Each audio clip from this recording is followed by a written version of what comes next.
Welcome to the Old Time Radio Westerns. I'm your host, Andrew Rhynes, and before we get into this episode, I wanted to do a little PSA and remind you that I put out multiple shows a week of Old Time Radio Westerns. You can check them out by going to OTRwesterns.com or looking up OTR Westerns on your podcast application of choice. We're releasing over 10 episodes a week so far, about 100 a month. So definitely want you to check that out. Again, OTRwesterns.com and check it out. I also wanted to invite you to check out my sister podcast site, OT Netcast, and that's Netcast. So OT Netcast, Netcast, OTNetcast.com. We're currently releasing mystery genre shows, and this is shows like The Shadow, Escape, Suspense, and The Whistler. And we have plans on bringing other shows to the network for you guys to listen to. So it's my non-Western old-time radio channel that I can kind of do other genres that not only I like, but hopefully you would like too. You can check us out by going to otnetcast.com or searching OTNetcast on your podcast app of choice. Now let's get into this episode. This episode is going to be Frontier Town. Original air date is sometime in 1949. Title is Guns of Wrath. Frontier Town, the saga of the Roaring West.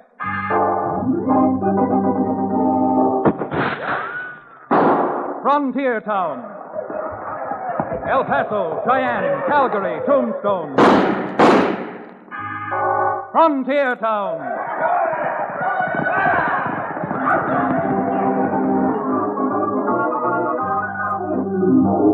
Here is the adventurous story of the early West, the tamed and the untamed, from the Pecos to Powder River, Dodge City to Poker Flat. These are the towns they fought to live in and lived to fight for, teeming crucibles of pioneer freedom. Frontier Town!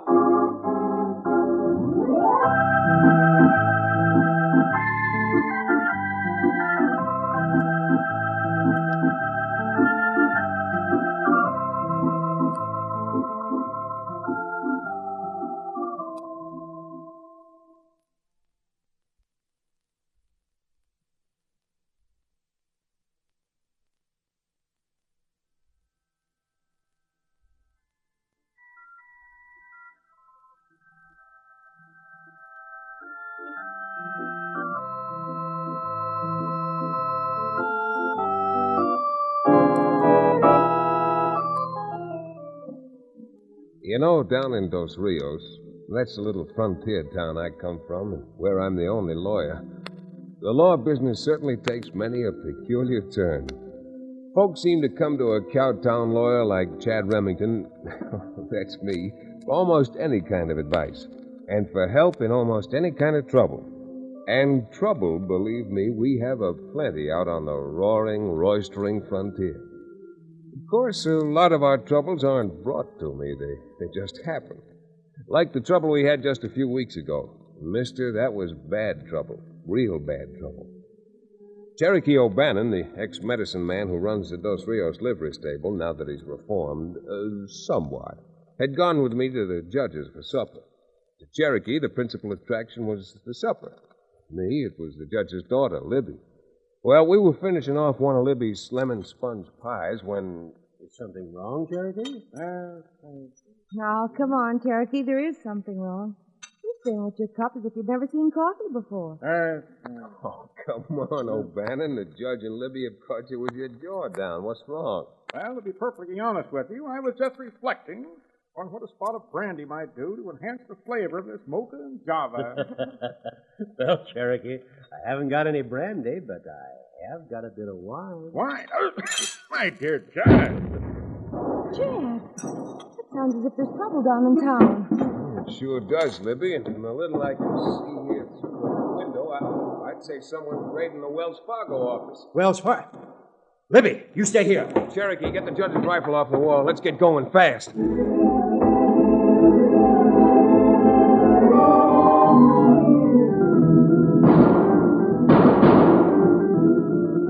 By the time we got our horses back into town, a posse had already mounted up and was streaking out of Dos Rios, following the bandits who headed for the hills over the rickety wooden bridge across the White River. There was no moon, and under the somber awning of blackness, there was little to follow but the receding sound of the hoofbeats, which led further and further up a gradually narrowing trail into the far rocky regions of the hills. By this time, we were sure we'd lost him, and the marshal called a halt to hold a council of war.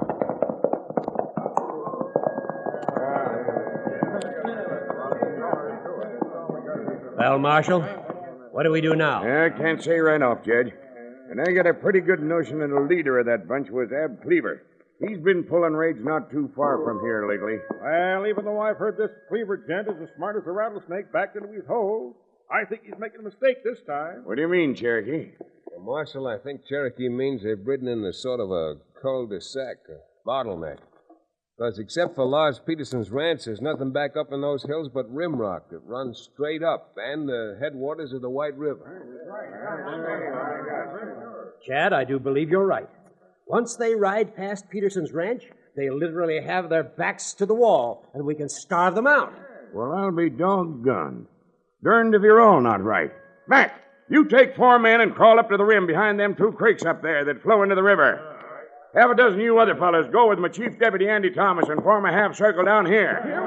The rest of us will go back to town, get some more ammunition and rifles. We'll be back up here by sunup to give you some relief and close in on them blasted crooks.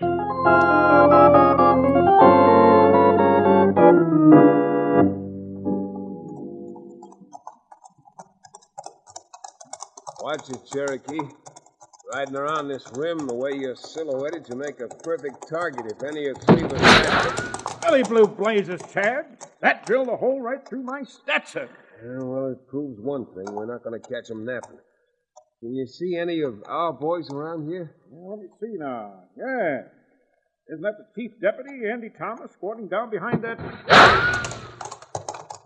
Come on, Mr. O'Bannon. Your hats are full of holes now. It's starting to look like a beehive. Then believe me, I'm no honey. Or am I? Get up there!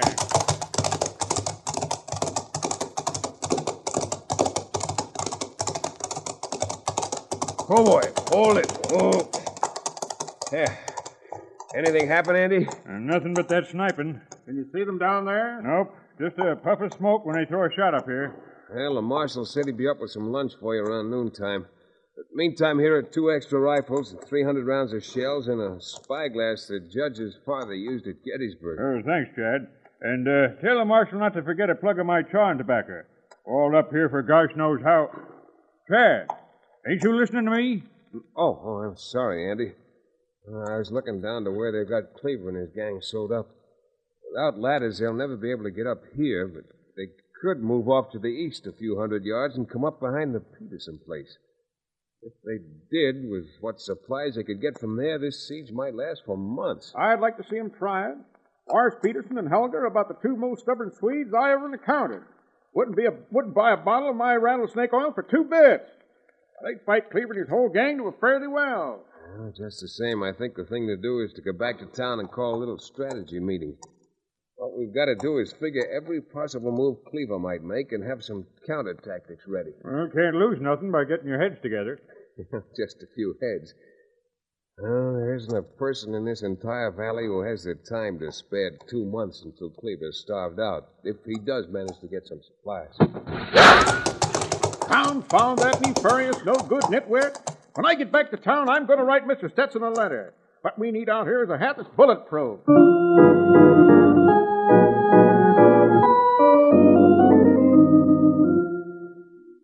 Not only did we need hats that were bulletproof, but we found we needed a lot of help. Cleaver wasn't just shrewd as a catamount. He was a man who was willing to take a chance. However, as we had figured it out, Cleaver had made a mistake. Apparently, when he laid his plans for the Wells Fargo raid, he'd counted on crossing the river and getting away. But instead of crossing the Red River, which had meadowland on its opposite bank, he crossed the White. Found himself with his back to the rocks on one side and the headwaters on the other. Well, that was about the only joyful note I could sound in the whole meeting which the judge and the marshal called for early that evening. Friends, won't you please quiet down? As much as we want your help and ideas, we can't hear anything if you all try talking at the same time. All right, Chad.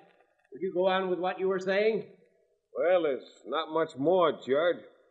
I just think with no moon tonight, it'd be a good idea if we could sneak about a dozen men up to Lars Peterson's place, just in case Cleaver gets the same idea that I got. Hey, that's a good idea. I think it's a good idea. And just to start the ball a-rolling, I'll volunteer to be one of those men myself. The way the canyon lays, if Cleaver ever gets wise, he can pick us off one by one, and we'll never get anybody to Peterson. What's more, if we do get men up to Peterson, what happens if they try to break out some other way? Please, folks. Not all at once. After all, the marshal's in charge. What do you think, Marshal? Well, if we could get some of our men into Peterson's, it'd certainly stop Cleaver from... Oh, Marshal, wait a minute.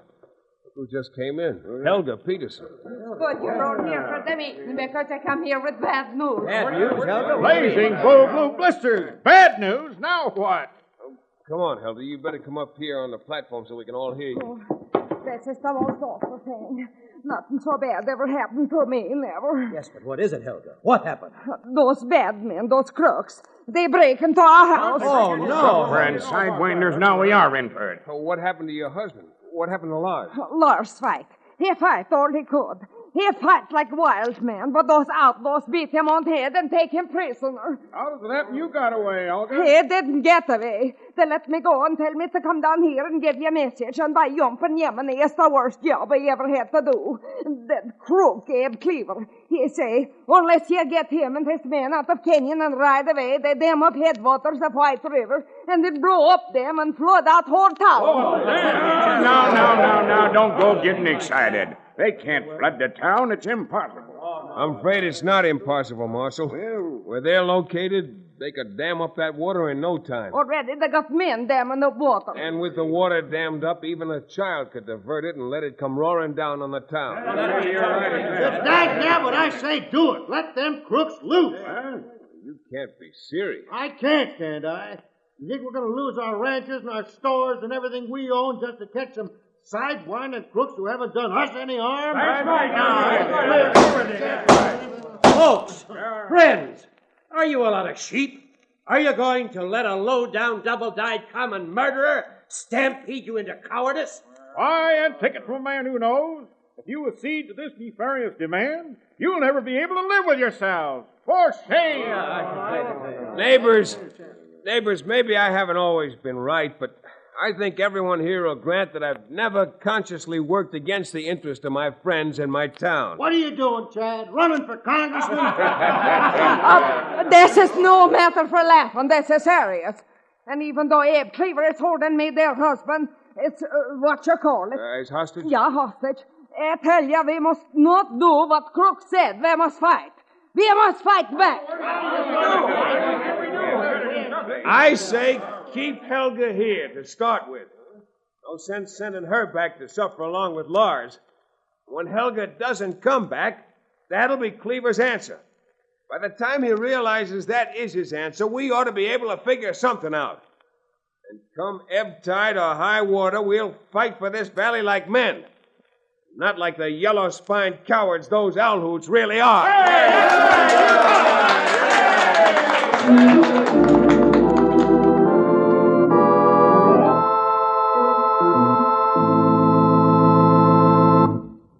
We'll return to the second act of Guns of Wrath, our exciting frontier town adventure, in just a few moments.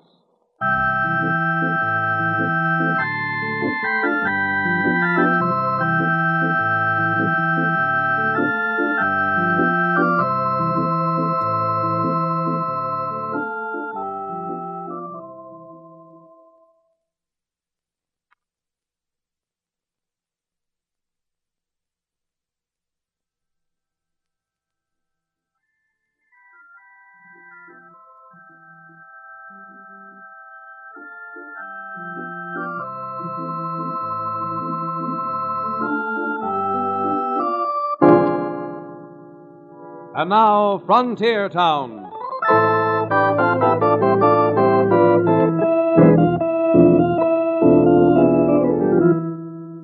Like I said before, this was trouble. Real trouble. And even though I did pull a politician's spellbinding trick assuring everyone that we'd fight back successfully, I honestly didn't think Ab Cleaver would do any more than dam up the water to frighten us. And that was because I didn't know Ab Cleaver. As I learned later from Lars Peterson, Cleaver didn't wait very long. Scarcely an hour after the time he figured Helga ought to be back with our word of acquiescence, Cleaver walked out to where his men were gathered around the Willowbrush Dam they'd built. Well, Ab, the old lady get back? No, we ain't going to wait. I'm going to show him that when Ab Cleaver says something, he means it. It's okay with me, boss. Me and the boys already got the powder planted under the dam. All we got to do is light the fuse, and 10 million gallons of water will come rushing down on Dos Rios like it was Judgment Day. Well, what are you waiting for? You got matches, ain't you? Light the fuse. You know something, Ab? This is going to be more fun than the 4th of July. It's lit, boys. Now steady. All right, come on.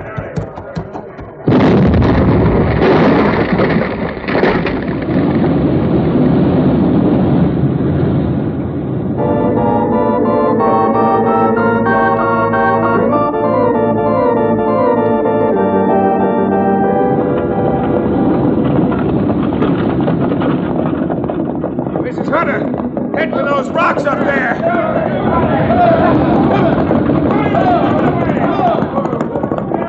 Hey, Pete, don't head back toward town. Head upland, up toward the timber.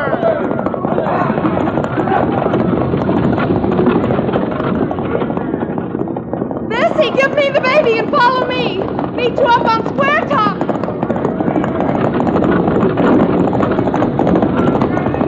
Don't try to pass those other wagons. Keep in line. Give everybody a chance.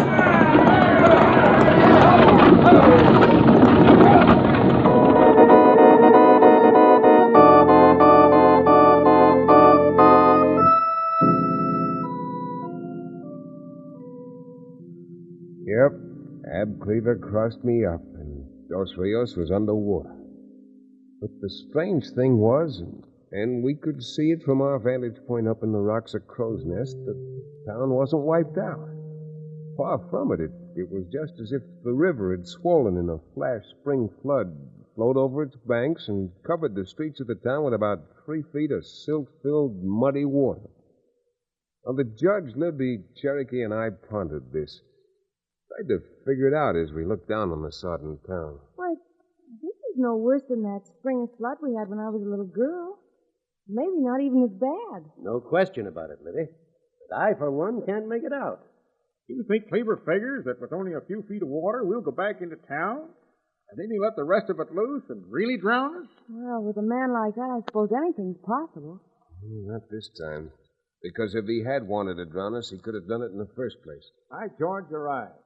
What do you make of it, Chad? I don't know exactly, Judge, but I'm sure there must have been some reason for it.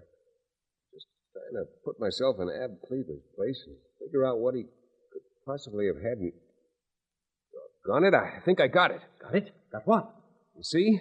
See way down there, just kind of picking their way into town? You can just barely make them out. There's 8 horses, and I reckon they got 8 men on their backs. I see them, Chad. But who are they? What do you think they're up to? Unless I miss my guess. And you missed plenty this trip. Those men are Ab Cleaver and his gang. If they wanted to get away, they wouldn't be heading back again toward town. Is that right? Yes. I guess so. But what do you... I think they let loose a portion of that water to clear the town. Now that the town's cleared, they're going back in, completely unmolested, to help themselves to anything and everything they can find. Of all the obnoxious, audacious, dastardly things. Here we are, way up here, and if we start down toward town, they'll be able to pick us off like flies. Cabin house flies, of course, not the horse fly, who is quite sagacious and wary. Chad, can't we do something? You bet we can. Now, look, we're up here on the high ground just as they were, except that we're up on the headwaters of the Red River. So what's to stop us from pulling the same trick they pulled and threatening to let the whole Red River down on them unless they give up? After the unfortunate advice you gave everybody, Chad, already, do you think that you have any influence left with them? Well, maybe not, but never yet ruled a man off for trying. So what do you say? Let's get down off these rocks and over to the mesa where the rest of the folks are gathered.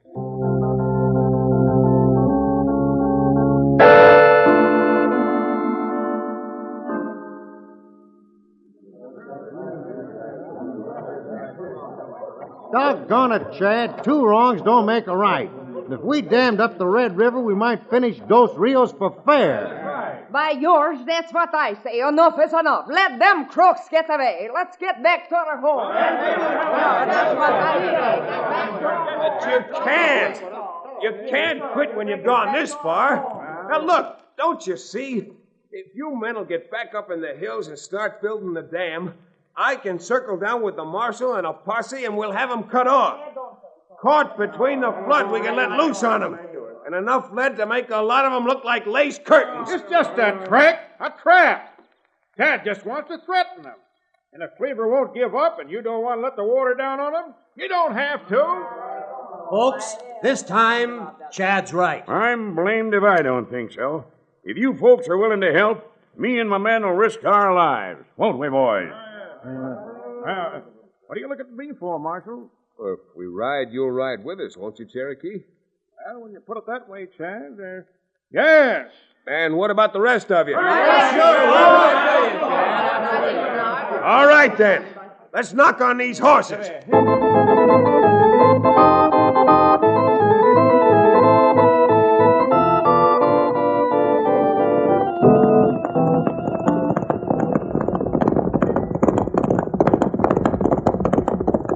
Rein up, men. This is as far as we go.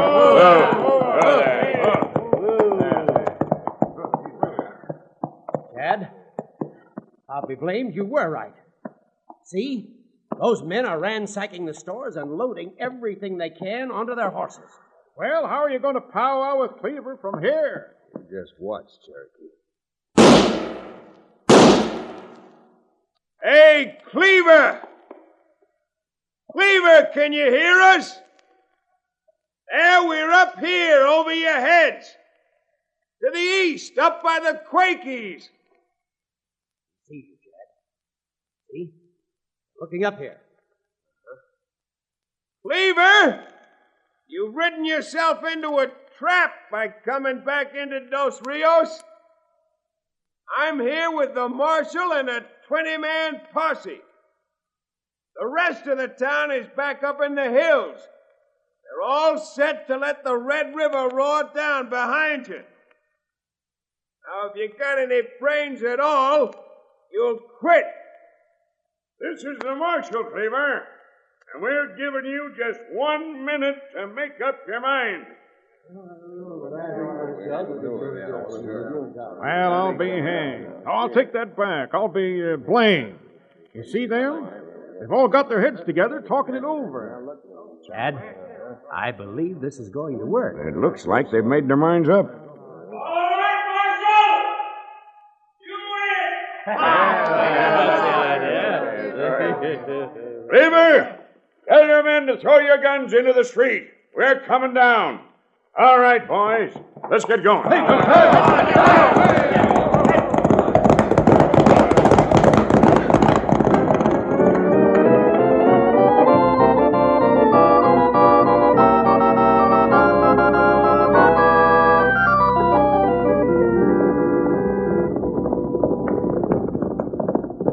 Well, we sure were feeling good. Me in particular, as we threaded our way through the aspens, came out in the lane on the back of High Baxter's ranch, and headed through the water and mud into town. A few seconds after the marshal told the boys to spread out, Split up, boys! Cover both ends of the street. Cherokee suddenly nudged me and pointed to something. Dad, isn't that someone trying to get away through the alley? You're doggone right it is, and if I'm not mistaken, it's Ab Cleaver. Come on, Cherokee. I'm sure going to need your help.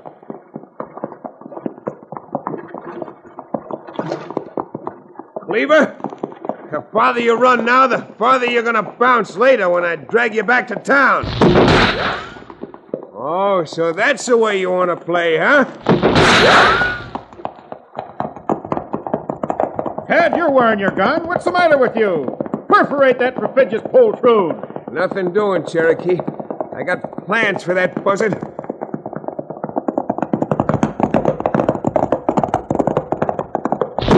Look, he jumped off his horse and ran behind that piece of down timber. Doggone it, this time we got him. Oh, boy, easy. Down, Cherokee, flatten. Oh, look, you old fake. This time I'm going to trust my life to you, and you doggone well better be careful with it. What do you mean? What are you going to do? While you stay behind this rock and cover me, I'm going to belly crawl across this clearing, pull him out from behind that log, and beat his brains out. If he has any. Dad, for goodness sake, be careful. I'll be cautious. You be careful. Careful where you shoot covering me. All right, now. Here goes.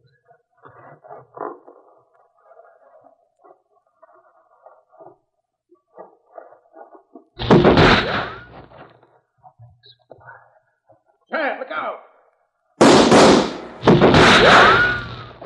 And that makes 6. All right, Cleaver, your gun's empty, I reckon, and my fists are loaded. Now, come here. Why, you loudmouth! You won't be loudmouth. You're not going to even be able to talk. Don't!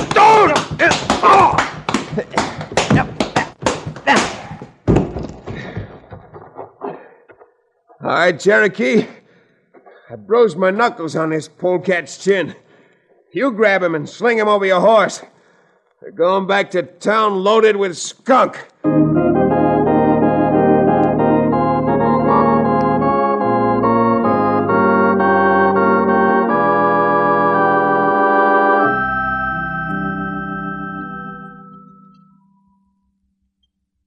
Miss Libby, after all that exertion, how about another piece of your lemon sponge pie? Why, certainly, Cherokee.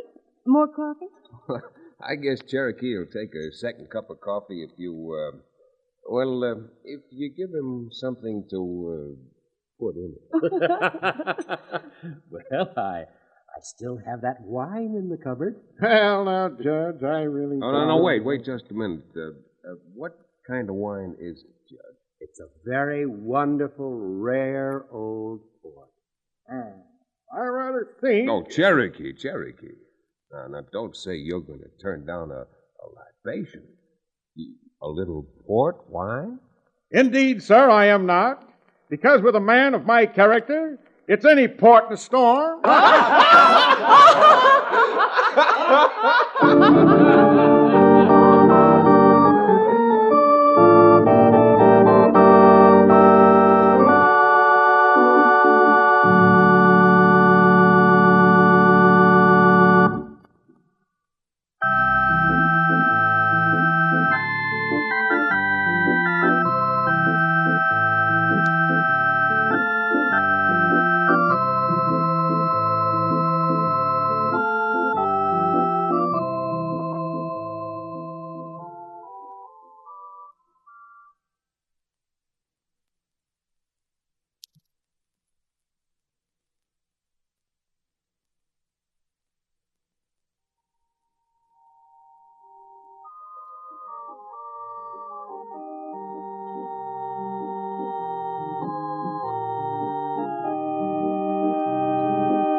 Frontier Town, starring Tex Chandler, is a Bruce Ells production. Story and supervision by Joel Murcott. Direction by Paul Franklin. Music written and played by Ivan Ditmars.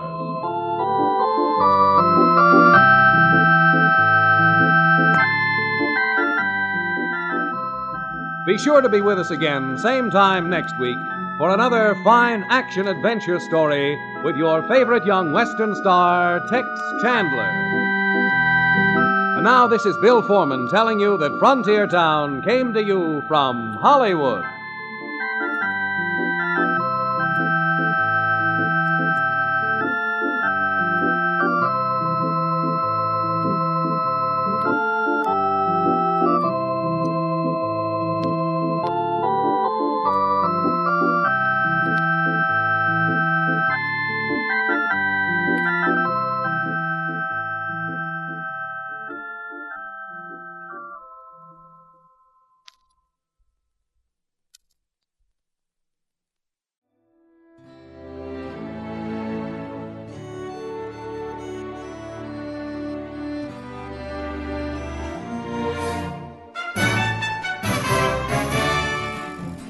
This has been a presentation of OTRWesterns.com, and we hope you enjoyed. Please take some time to like and rate our shows in your favorite podcast application. Follow us on Facebook by going to OTRWesterns.com/Facebook. Subscribe to our YouTube channel by going to OTRWesterns.com/YouTube. And send us an email, podcast@OTRWesterns.com. You can call and leave us a voicemail, 707-986-8739. This episode is copyright under the Attribution Non-Commercial Share Alike Copyright. For more information, go to OTRWesterns.com/copyright. Have a great day, and thanks for listening.